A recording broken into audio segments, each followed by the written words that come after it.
Hello, everyone. Welcome to the November edition of Eureka Whiskey Club. We hope that everyone had an amazing Thanksgiving with friends and family, and you were able to get some R&R in. I know I was, and much needed. So hope you enjoyed some awesome drams and cocktails or whatever you're feeling this holiday season, and got to share some stuff with some friends and family. Hey, maybe you shared some Blue Run Reflections one with them. Which is our featured whiskey this month. Before I introduce our amazing guest, just wanted to talk about the prizes that we're giving away tonight for the best questions. So as always, if you're watching from YouTube or Facebook, type your comments in the or your questions in the comment section, and we'll choose a handful of questions to ask our guest, and then we'll give away a couple great prizes. So really excited about the prizes tonight. Blue Run was very generous in what they're giving us to give away. So first place is going to be a bottle of Blue Run Trifecta, which retails for around like $180, I think. So get those questions, think hard, ask some good stuff. And then second place, we're giving away a bottle of the Blue Run High Rye Bourbon. And then I do want to tease something really quick. We were trying to get this ready for this month. Unfortunately, there were some delays, but we do have a Blue Run, two Blue Run barrel picks coming out. Hopefully, sometime in December before the holidays. That will be made available to Whiskey Club members for an additional purchase. We have a 2510 mash bill coming in at 104.73 proof. And then we also have a 70-10-20, this being corn, rye, barley, that's coming in at 120.5 proof. So we're really excited to release those bottles. So make sure you're a member in December, and those are going to be available to all our Whiskey Club members. Without further ado, Shaylin, please introduce yourself to the group. Tell us what you do at Blue Run, and the floor is yours. Awesome. Well, thanks for having me. Hi, everybody. I'm Shaylin Gammon. I'm the whiskey director for Blue Run, and I came on board in February of 22, so a little over a year and a half. And what do? I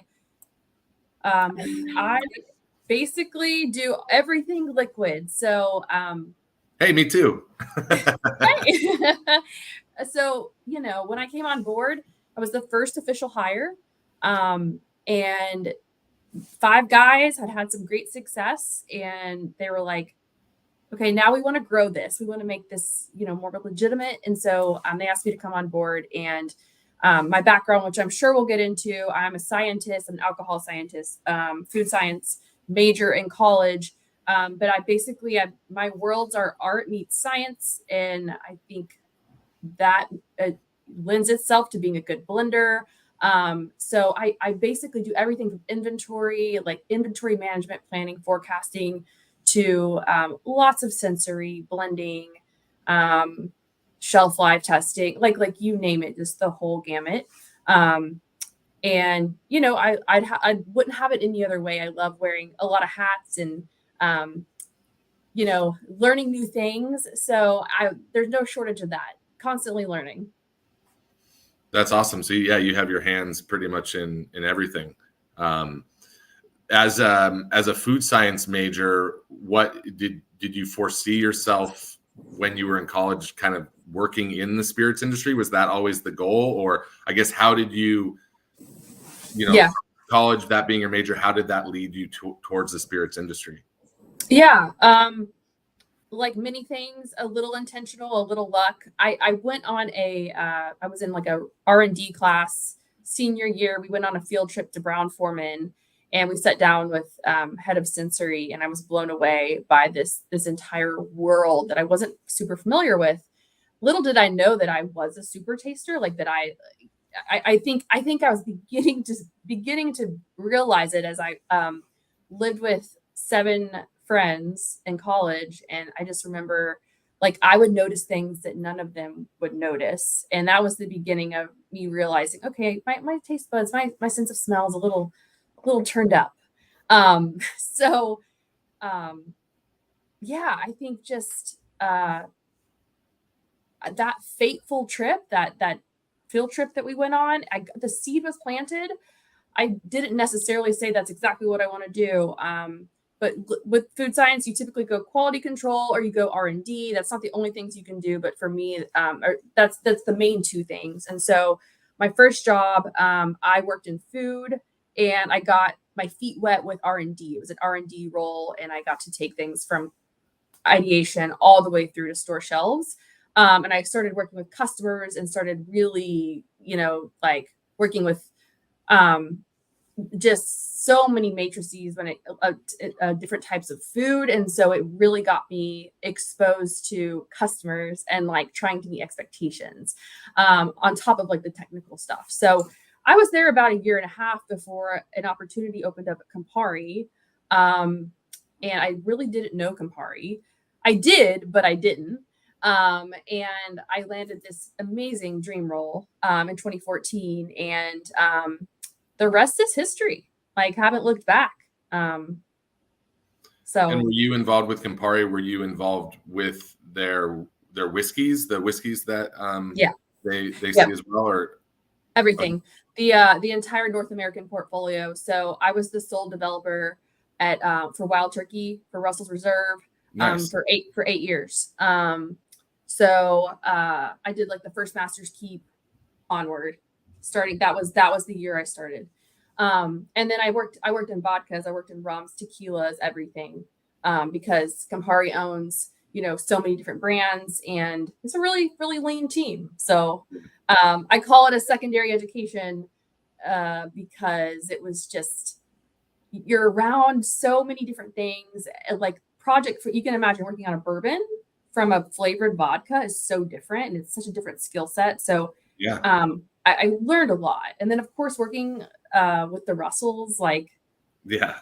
amazing, amazing, amazing. So I went to work physically every day at Wild Turkey. So Oh, I that's was awesome. around, I was around I was around all the Russells, and the whole setup. Wow, that's super cool. I mean, just from like a whiskey nerd standpoint, being able to Yeah. work with the Russells, I'm sure was for me is sounds amazing. Um, so what? Yes. Let's talk a little bit more about Blue Run. Obviously, can you give us a little bit of background on the brand? When it started.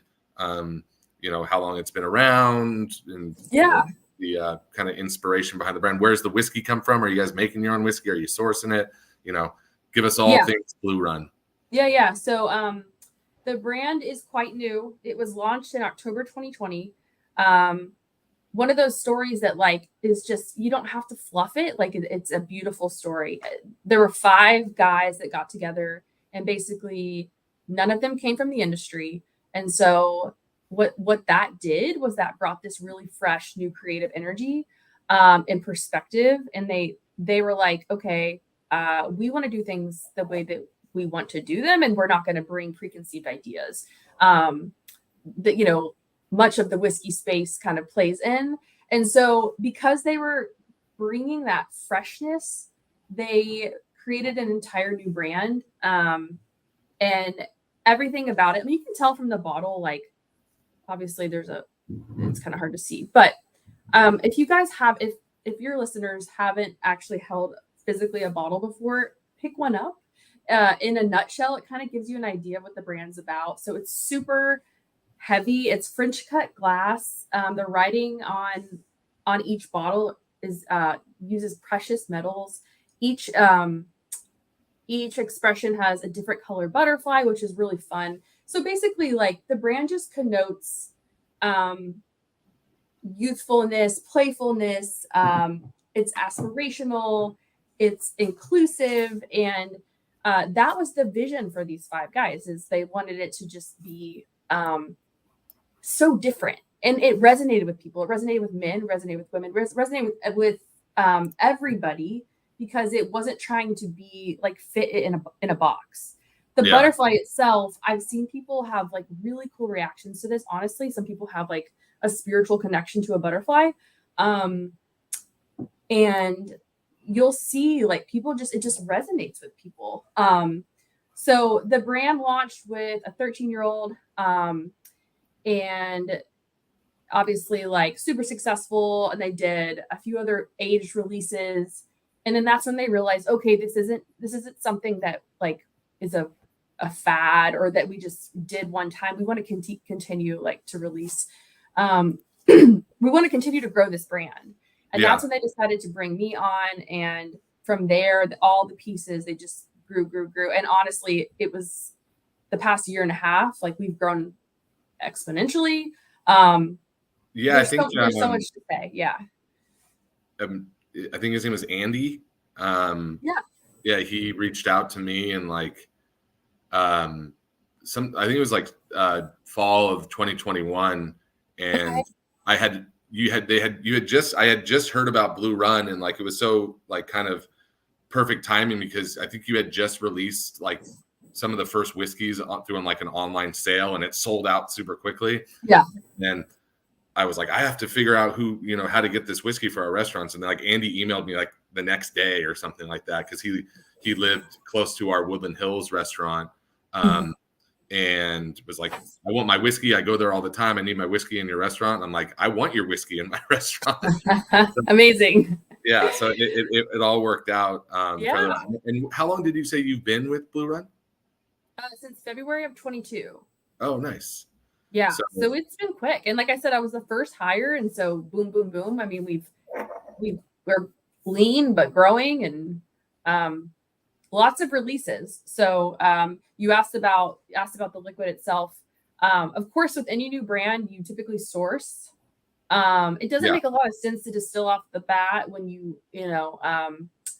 until you kind of have proof of concept. And so these initially the liquid was sourced, and now we're a good mix. So we haven't brought up Jim Rutledge yet, but he is a huge part of this equation.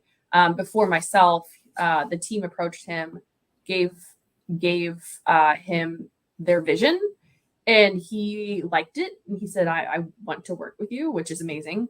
He gets a lot of offers, let me tell you. A lot of offers. So for those who don't, can you enlighten us, for those who don't know who Jim Rutledge is, and what he's doing with you, what he's done in the past and what he's now doing with the Blue Run team? Yes, just like the Russells, he's on that tier. He was the master distiller at Four Roses for a very long time. Esteemed Bourbon Hall of Famer, and he's amazing, you all. He's an amazing person. And he retired, I think, in 2015 from Four Roses, and then essentially got into some just retirement projects. And we were lucky enough to get a lot of the liquid that he was distilling within his retirement projects at Castle and Key for some of the products we'll be talking about later. So there's this lineage because he's now distilling for us today. And we were able to source much of his liquid from before the brand was even born. So it's a mix. That's not everything we've sourced, but it's a big chunk of it, and it's the most important in my mind. And you guys are working on, I saw renderings, of a new facility in Kentucky, right? And it's absolutely beautiful. And is the plan at that point, once that facility opens, to start laying down your own juice? And when can we expect that facility to open so I can book my plane ticket? Come on down. So it's going to be built in Georgetown, Kentucky. Okay. Supposed to break ground next fall, so fall of 24. And then realistically, these things take several years. So 24, I think they're saying 26, 27. So that's the goal. And I should mention that Georgetown is our headquarters. One of the founders and his brother, who's an amazing part of our team, they're from there. And that's where the whole like story was born. Blue Run was the name of a local stream of water there that one of the founders used to grow up and playing in. And there's a whole lineage there. That's where the name comes from. Yes. And it's like near Elijah Craig's, his church that he attended. Like, so there's all these really cool ties that to Georgetown, and that's why we've chosen to build the distillery there. Nice. So Yeah. what I want to just talk about one more question about Jim Rutledge. Sure. What do you feel? I mean, other than obviously the credibility that is associated with bringing him on any team, what do you think? Other than that, what's like the biggest value you think he's added to the brand? I mean, obviously, like Loaded. like There's probably his a million name. things. I'm going to state the obvious. Like he as a person, most people recognize him, and he brings a lot of clout with him. He brings a lot of legitimacy. So there's that, obviously, and then he brings like, so I'm around a lot of distillers, and I have been for a while. And what's amazing about his approach is that it's a very classic, stuck in time in the best kind of way. He doesn't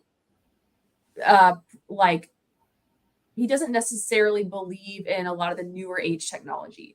So when he's teaching me about distillation, he's not coming at it from the perspective of like the current distillers. He's bringing with it. He's talking about quality over quantity. So where a lot of distillers are most concerned about yields these days, that's not Jim's main concern ever. So he's always concerned about flavor and quality and like no shortcuts, all the classic, but like it's true. And so he brings with him like all this wisdom and things that you can read in a book, but like hearing it, seeing it spelled out it's priceless. And I like having the juxtaposition of like a Jim with, we currently distill at Bardstown Bourbon Company, and hearing their take and seeing their take with the equipment they use, and you're automatically a part of some very interesting conversations. That's awesome. Yeah. So going back to kind of your expertise, as a super taster, I'm always curious, like, is there any two-part question? Is there like certain flavor profiles that you feel that you gravitate towards as far as like you particularly like those flavor profiles? Yeah. And then on the opposite end of the spectrum, are there also things that you try to, just aren't maybe your cup of tea when tasting whiskeys and figuring out, what you're choosing versus what you don't? Yeah, how do you set aside those personal biases? Right. No, it's a great question. I've had to learn. I've been doing this for 10 years now, literally in the lab blending. And I know what I like. For me, it's a very intuitive thing. So I know there's classes on like blending and stuff. And I'm always like, how do you teach it? Because it's a very like yes or no feeling type of thing. And it's hard to explain that, like when you're painting, right? It's like, this feels right, but like it would be difficult to maybe make it more technical, even though there are many technical aspects of the job. So I have had to learn, like, especially at Wild Turkey, I was like, okay, that's it, we're done, But like I like to bring in other people now just to get opinions, and because there is wisdom in all those different opinions, and we're all so biochemically different that we perceive things differently, or there's different, sometimes we have different verbiage, we're perceiving the same thing, but you might be really sensitive to bitterness and I'm not, or whatever. So having gotten my start at Wild Turkey, you can imagine I like a bit of that profile. I like a bit. I like a higher rye bourbon typically. Okay. I don't think I could, because that's what I started with. It's hard to go. It would be hard to go kind of backwards to more of a sweet, like corn or wheat like profile.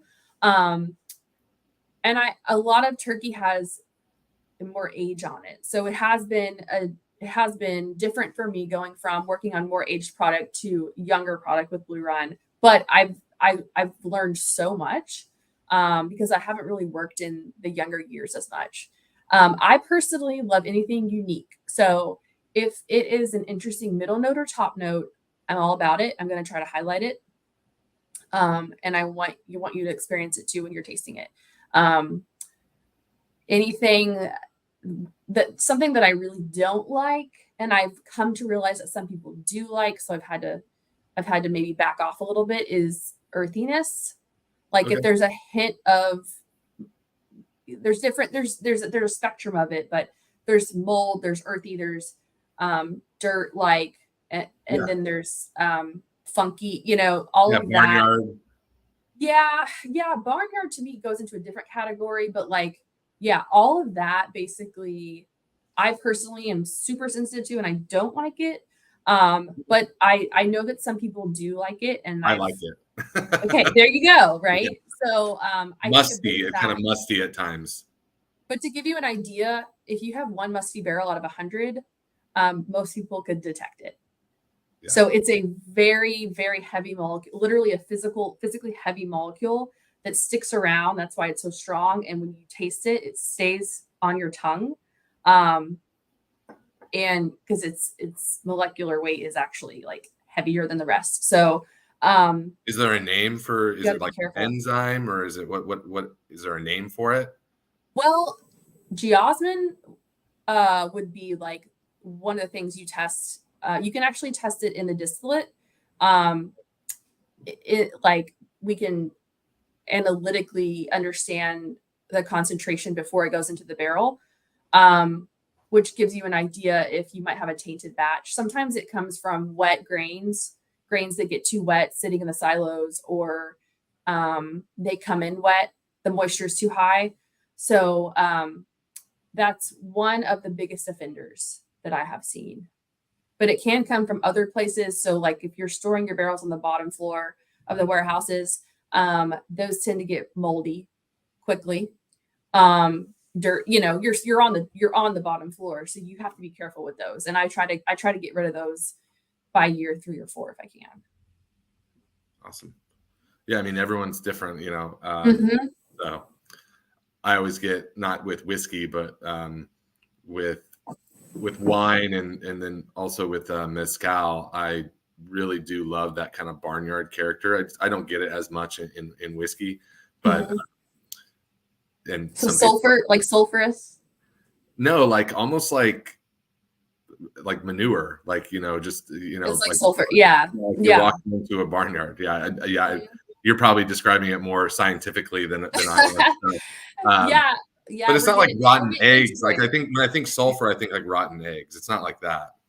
Right. Yeah, I hear what you're saying. Yeah. Yeah, sorry. You can articulate it better than I can. No, I Yeah. mean it's great. It's all So, moving back to Blue Run. So what is, I don't, and I apologize if I missed this and you said it, but what is the significance of the butterfly? You know, and why was that logo chosen? Is you know, it's beautiful, and it obviously is your branding. So like, what was the decision behind the butterfly? yeah, no, thanks for calling that out because I don't think I said Devin McKinney was our one of our founders, and he is our head of creative. Um and he works at Nike, right? So I don't know if you know Yeah, this, but he's yeah. like, I think Scott told me. Yeah. okay, so full time, he's like head of menswear, I think shoes at Nike. So like a very, very amazing, progressive, creative mind, and the way he approaches things, I think, is a huge part of why we've been so successful. And he had the vision of the butterfly. I think a couple reasons. One, the obvious would be like the metamorphosis, like the a butterfly is at the end of its metamorphosis, and we view Blue Run the same, and that it's a new take. It represents the evolving of the bourbon industry into a new era, and it's you know, it's going to, Blue Run will continue to evolve, so we're not like stuck in time. So it represents that, and then it's also, I think it just has like, it's kind of more of that unisex appeal, like men or women or all genders have, you know, and if can have an affinity to this, and it doesn't scream like one thing or the or another. So I think that was also strategic with it, and it's different. So a Yeah, lot and of I love how the people, butterfly they go, changes colors on different yeah, bottles, and I love it. I think it's great. Oh, I'm so glad you like it. Yeah, I know. When they first I mean, showed to me, I was you like, have the, that is so different, you know? Yeah, and obviously many things you can do with it. This has a beautiful little, you can't hardly see it, but a little gold butterfly on it. yeah, and Um, quick shout out to Scott Richardson with at Blue Run. He went through so much trouble to. We didn't think we were going to get these glasses for a second, and the amount of effort. So cheers to Scott for getting everyone these glasses. Uh, wouldn't happen without him. So thank you.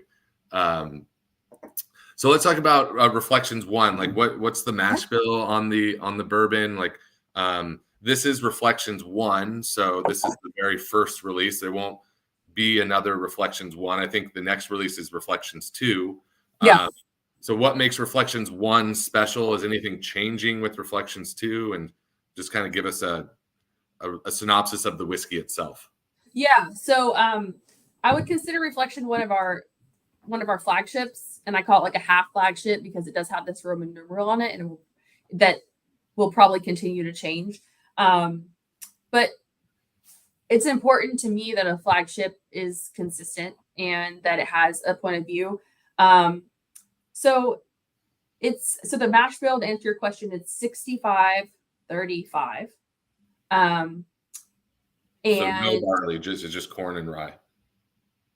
sorry, 65% corn, 30% rye, and then 5% malted barley. Got it. And it's 95 proof. And this was created actually before my time. So the founders, it was named like the founders were going through, several of them were going through some like shitty stuff at home, and they found themselves like drinking this particular liquid and finding that they're very reflective with it. And so the name aptly came, from that time in their lives. And basically I love this particular liquid because it's an introduction. Yes, it can be by its proof alone, but it's also got a point of view and a perspective for being 95 proof. So for instance, when I drink this, whereas a lot of our hotter stuff, I think doesn't drink as high as the proof says it is. I think this drinks a little hotter, but not in a bad way. And you can drink it neat, or you could like punch through in a cocktail if that's your thing. Because it's got that spice in it. To me, it's got fleshy fruit. It's kind of got the fuzzy part of a peach in it, specifically, some light wood. So it's got some interesting flavors going on.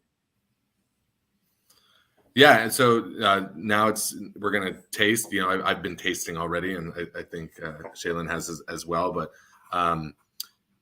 we do a lot of barrel picks in the club. This particular month, we did want to highlight just Reflections One, being it was the first release, and it's just an amazing whiskey. So everyone got the same bottle this month, as far as awesome the flavor profile goes. So as always, feel free to put your tasting notes in the section, see what everyone else thinks. Yeah. These are mine. So I've never been tested for a super taster. I don't know if I'm one, but these are my notes. I got a pancake with maple syrup. I get a lot of leather on the nose. So as our members know, I like to have fun with the tasting notes. So I put many leather-bound books. I also I love it. That kind of like that smell when you open a new book. Yeah, I get that a little bit, and then a little bit of like Douglas fir for very apropos for the season. On the palate, I get maple, butterscotch, Rainier cherry, and then a little bit of rosemary, like mid palate. Cool. And then tobacco and nutmeg on the finish. But you sold me. Well, is there any like other flavors, from your perspective and your expertise, like what are the big notes that you get here on this one that kind of makes the Reflections One unique in your opinion? You said you like unique things, so I'm hoping there's some unique things in there that you like. Yeah, like I said, I get a lot of like kind of stone fruit. Okay. And so I get a lot of more of like the middle notes stand out to me. you do have those like classic, like I say that a lot of the Jim Rutledge distilled liquid, which this is, has a heavy base note. So it's like it's got gravity to it, and it it just has this strong foundation. So you have that as the base, and then you have the stone fruit type notes on top. And I think like just the those are two different things, but yet they work together so nicely. They're not like they're blending together and like harmonizing, but they're also they each have their own. You can isolate one from the other. So I think that this, and I'd say this about our other flagship as well. It drinks so much older than it is. So it's not a particularly old liquid, but like you can tell, and other people have said this too, like you can tell what this would taste like in 2 years from now. You know what I mean? Well, I know there's no age. I don't think there's an age statement on there, but what is the general age statement of? Typically 4 to 5. Okay. But like imagine this was 6+, like you can tell where it's going. It doesn't taste or smell like a 4-year-old, in my opinion. Tastes a little bit older. And that's such an ode to Jim and his magic that he does. A lot of his stuff falls into that category, just like beyond its years wise. That's great. Yeah, it's a phenomenal whiskey. I mean, we have it on our back bar at all our restaurants, and it's I fell in love with the brand and the juice from the get-go. So it's awesome. You may have noticed that I don't have my typical bar in my background. I'm actually on the road right now, so I'm in a hotel room. But we do have a cocktail recipe on your card here for a pecan pie martini. If you don't have pecan bitters, you can sub black walnut bitters, which should be good as well. But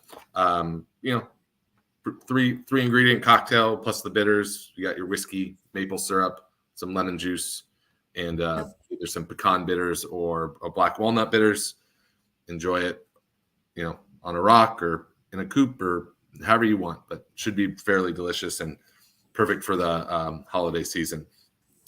A couple more questions, and then we'll get into some song choices, and then we'll open it up to questions from the audience. And I may know the question of this based on or you may know the answer to this based on your background, but when you're not drinking Blue Run,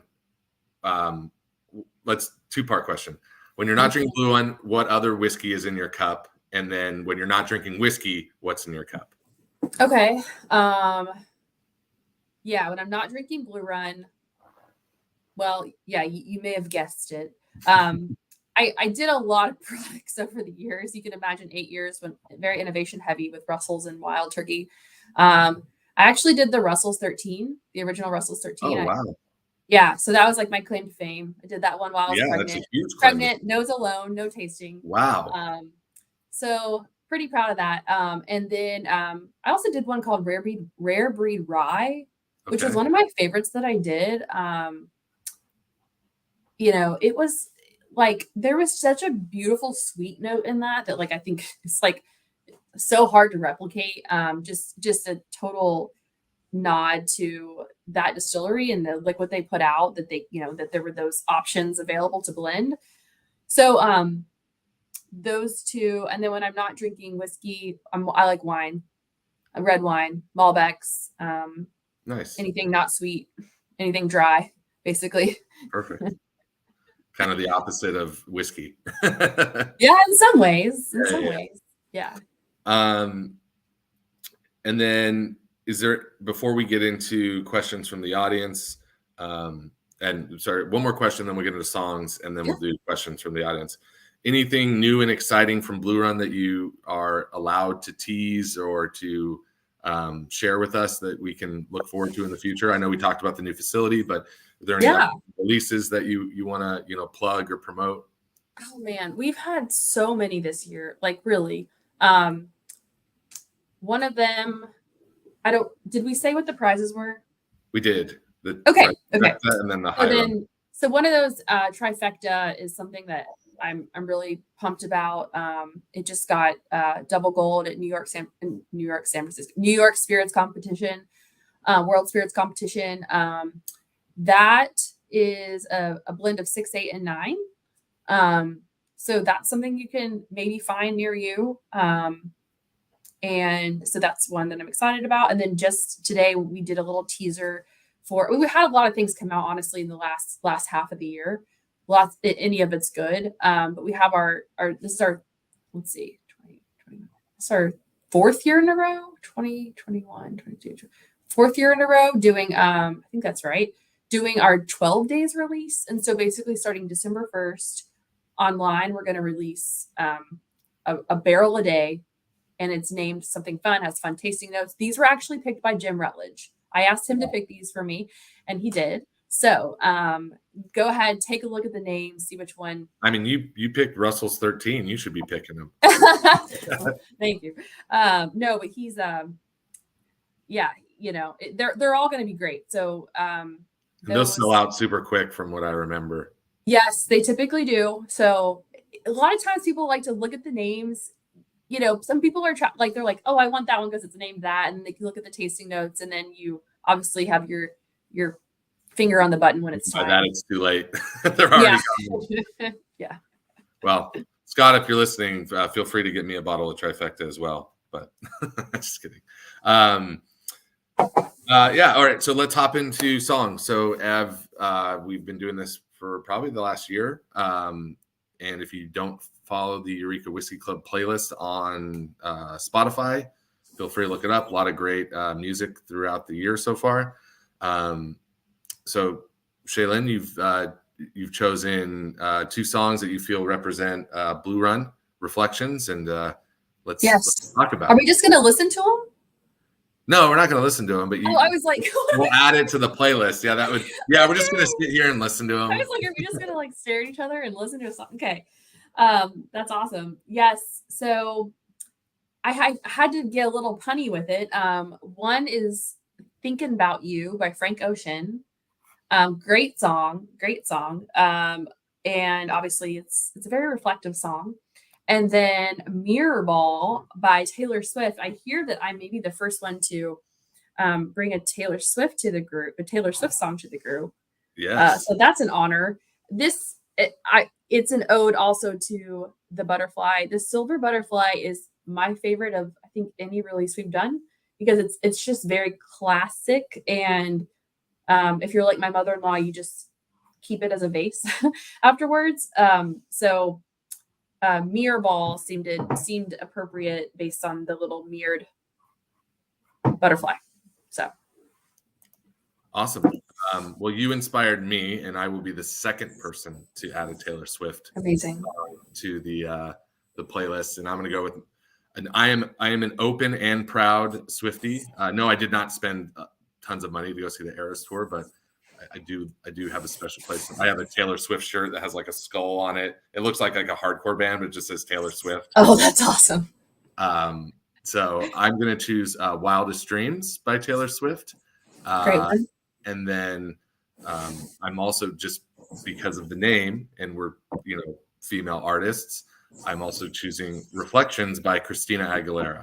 So here's to that. Yes. So we needed some pop on the playlist. I think we've got a lot of blues and jazz and some rock songs. So trying to mix it up a little, put a little some amazing female artists and pop music on the list. So we'll get those songs added and drink some whiskey and listen to some Taylor Swift. I already see the comments coming. But let's thank you very much. Let's dive into some questions from our audience and give some awesome whiskey bottles away. Right off the bat, so Tim Moore asks, as a luxury whiskey brand, where do you see the future of Blue Run heading? Finishing unique wood casks or something more exciting? Or, Yeah. No, sorry if this offends anyone. I get excited, like being at the innovator, I get excited by things that haven't been done before. So I would rather do fewer releases that are more thought out than just like back to back. I mean, we've had to do some back to backs this year, but like if that's the case, I prefer to just do blends. So I don't get super pumped about finishes because I think they've kind of been done almost to exhaustion. That said, if it's something like very unique that I'm interested in the profile and understanding what it does, I'll explore it. Especially if it's kind of something that seems unobvious with whiskey. Some of the ones out there, in my opinion, just take bourbon and they just basically compound flavors that are already within there and make them stronger, which is great. But like I'm looking for things that aren't in bourbon necessarily, that can work together synergistically. So a lot of the innovations I'm working on are more long term and things that I want to see like after years of effect. Any specifics you can mention, or is it top secret? Well, no, I not necessarily specifics, but I'll just say that for me, it's exciting that although bourbon is very, the definition of bourbon is very tight. I enjoy like, okay, how can I kind of push the limits and still maintain a bourbon? So that's kind of where my head's at for a lot of them. Awesome. Cameron Homer asks, what's your favorite aspect of being involved in working with Blue Run? My favorite aspect, just the like going from a large company for 8 years to a small company, a startup turned small company, and getting to see the differences, like worlds of difference. Obviously there's some similarities, but like just being around people that are on fire about bourbon and their brand and have passion, like that's exciting to me. And to work with like just people that I never would have necessarily got to work with in the past. I get excited by that. And I get excited I'm a nerd. So like, I like learning. So it doesn't really matter what it is. If I can learn something new, that's exciting for me. And being at a smaller company, you can get in there and get your hands dirty a bit more. And, hey, I want to sit in on your finance meeting today. Is that cool? Yeah, sure. Come on. Like that type of thing. Awesome. I think this is kind of similar to what I asked before, but I think it is a little bit different. Being a super taster or having super sensors, does it make your job harder in the sense it's difficult to decipher what would appeal to the masses? It's a great question. Yes, I think so. I think it makes it a bit harder.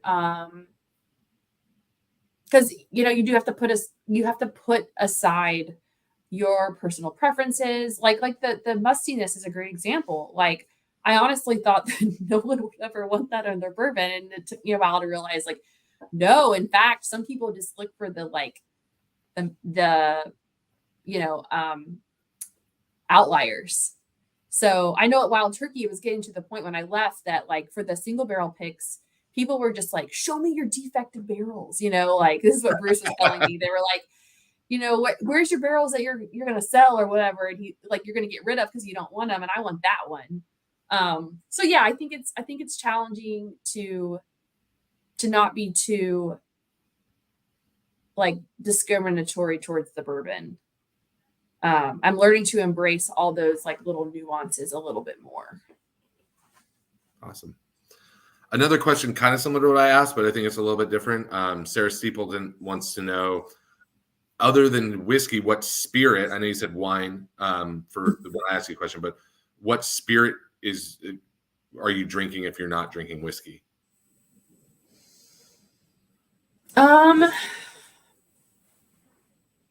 I mean, I'm honestly not a huge drinker. I don't know if that's bad, weird to say. When you drink a lot for work, you kind of you don't necessarily want to drink when you get home, I will say, having worked on all spirit types, my favorite is probably tequila, because the romance of like the tequila making process is there. Like going down to Mexico, it is very similar to bourbon in that like it's steeped in tradition and like heritage, and the process is super neat to watch. It's mostly unchanged over the years, and so I think being around that, specifically Espolón and Cabo Wabo, which were the two Campari brands I worked on, and going to that distillery in Jalisco, like it's I really do love tequila, and like just the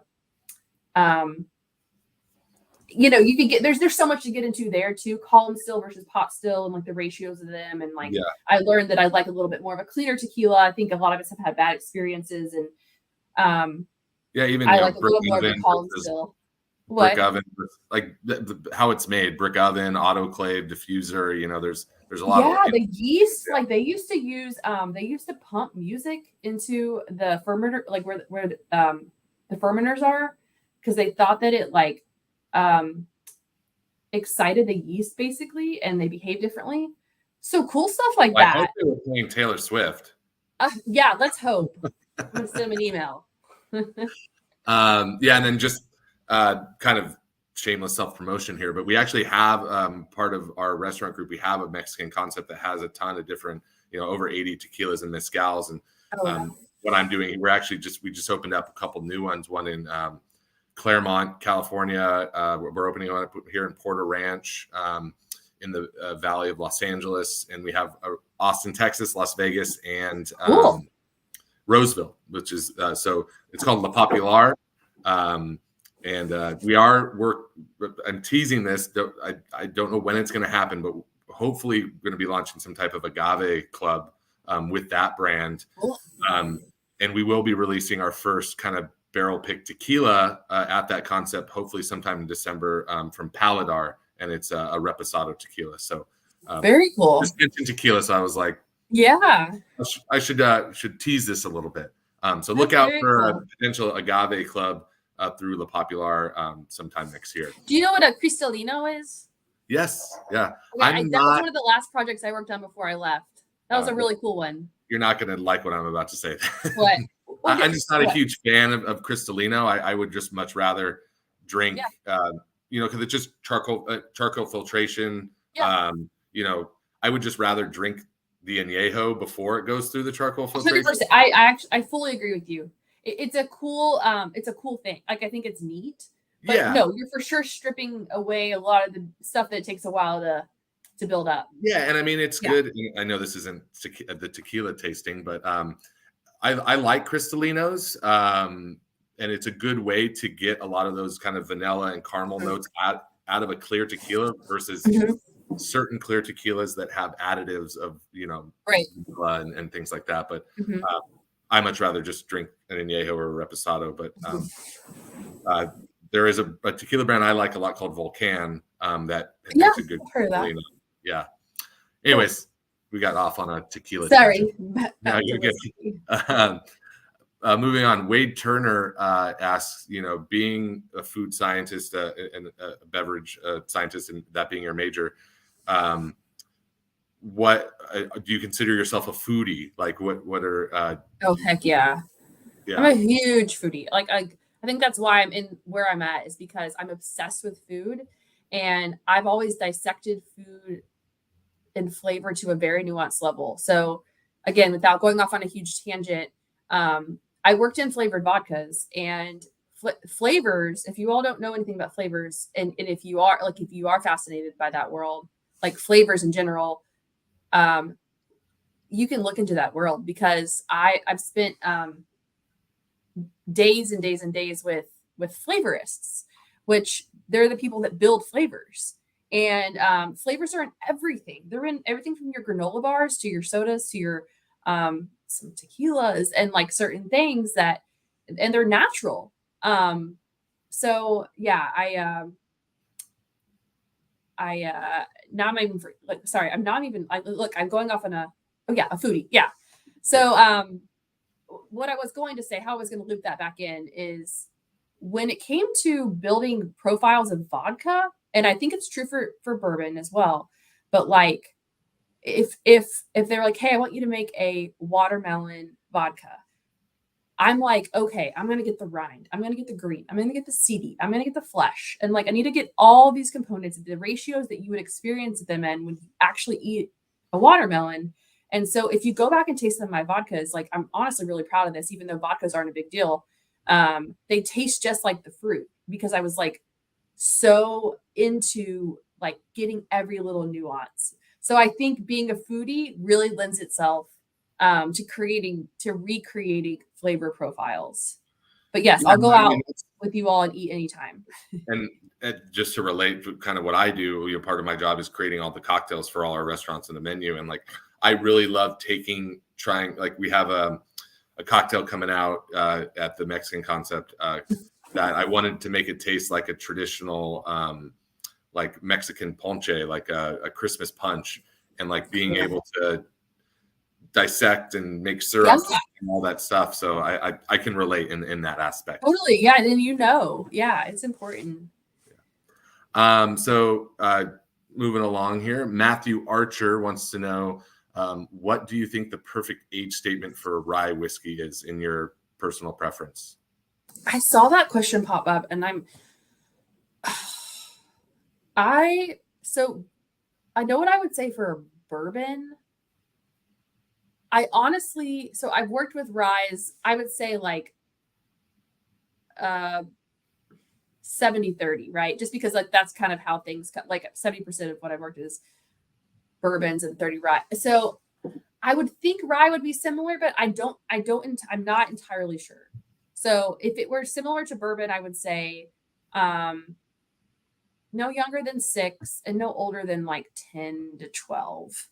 I think in my experience, when you get beyond 12 years, you start to get, you're like playing a little, you're rolling dice, and you can get barrels that are still good, but you start to get an overwhelming amount of some of the defects that begin to emerge when they've been sitting there that long. So I think if statistically speaking, well, and that's an interesting story that I won't get into, but like that was even for that project, it was very challenging. So I had to find the right barrels. Took me a long time.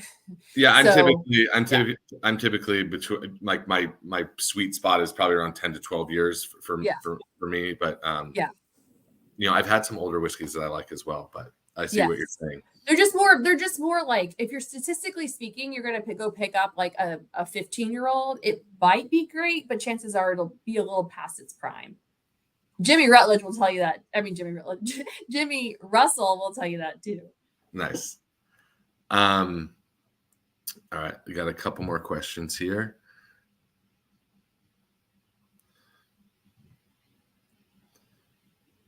Sorry, just going through these.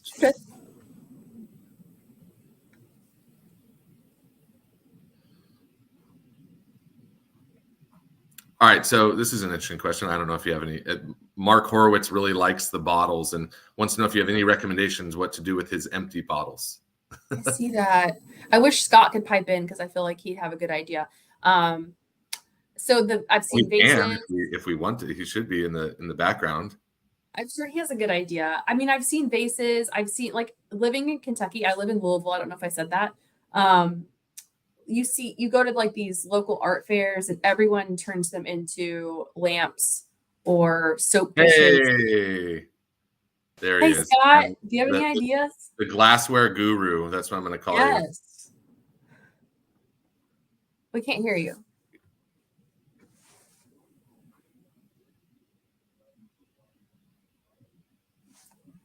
Can you hear him, Trevor? I can't hear him, no. Okay. Shoot.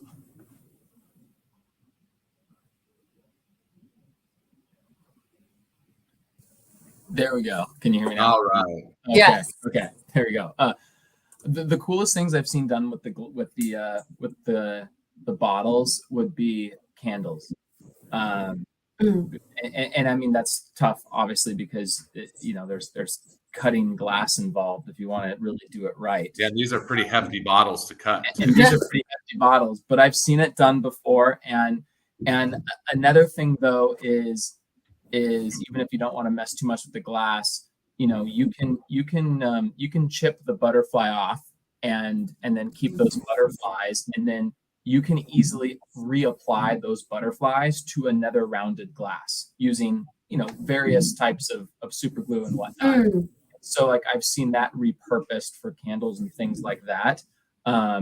because the rounded edge is pretty common the way that you can see it, to be able to repurpose those. So that's a pretty cool thing that I've seen used by even non-whiskey drinkers to even some of the most serious, like Southern California whiskey clubs and stuff like that, which is pretty cool.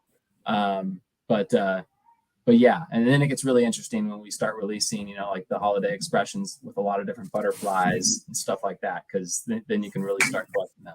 But yeah, that's a good idea. It's great. Those are great. You still owe me one of those hats, by the way. I'm just throwing that out there. Oh, I know. I've got them for you, and I might have a trifecta for you as well. So I'm listening. All right, thanks, Scott. I appreciate you jumping on. Of course. Scott, he's great. So Clark White asks, with Blue Run working with so many different distilleries for the single barrel program and batch products, can you share a favorite story about working with one of these distilleries? So we only work, we really only work with Bardstown Bourbon Company. Okay. Before I started, they did 1 or 2 distillation runs at Castle and Key. And I'm really sad I missed that, because 2 different worlds. Neither is better than the other, but Castle and Key is a little more old school with their distillation, and then Bardstown's a little more progressive. So, like, for instance, Jim's distilling at Castle and Key in December, and for some project, and I was like, "Can I come watch you? Because I just want to see it in action." So yeah, I mean, Bardstown Bourbon Company, to go back. Can I come? Yes, come on. So who we work with, on the daily almost is there. I just want to give them a little plug, because they're amazing. I've never been around a group that's so like eager to help you, and like to just, everyone there is incredibly professional. We've really lucked out. They've held our hands this entire process as we learn what we're doing. If you have, I've been trying to get a hold of someone over there to do a barrel pick with them for our. Oh, yeah. So if you can make a connection, that would be appreciated. Oh, sure. Yeah, I'm sure I could put you in touch with someone. Awesome. Sorry, I don't think are they doing barrel picks though? I can't remember. I spoke to somebody and they said they were doing them, but in limited quantities. And okay. Yeah. We're talking about Bardstown, right? Sorry. Bardstown, right? Yeah. Yeah. But anyways, I didn't mean to put you on the spot. No, you're fine. And then last question, and then we'll choose a couple winners. So Drew Hall wants to know, was there any similarities or difference that surprised you between working at Wild Turkey and Blue Run? Obviously, one a much larger company, one a much smaller. Was there anything that surprised you? That's a great question.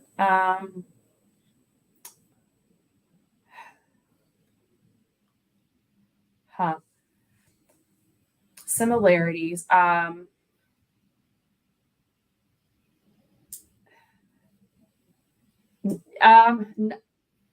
Both have their it's not surprising to hear that a small company has let's say pipeline issues, we try to do a lot quickly, and that's just part of how small companies are. Working for a big company is also similar in some ways, and this isn't a bad thing necessarily, but just that there's not as much forethought to projects as you'd think. So that's similar across the board. I think that can make all of us feel better with our jobs. Nothing's, it's I think you expect the bigger the company, the more that they have it all together. And that's not necessarily the case. It just requires people to be on their feet and reactive. And,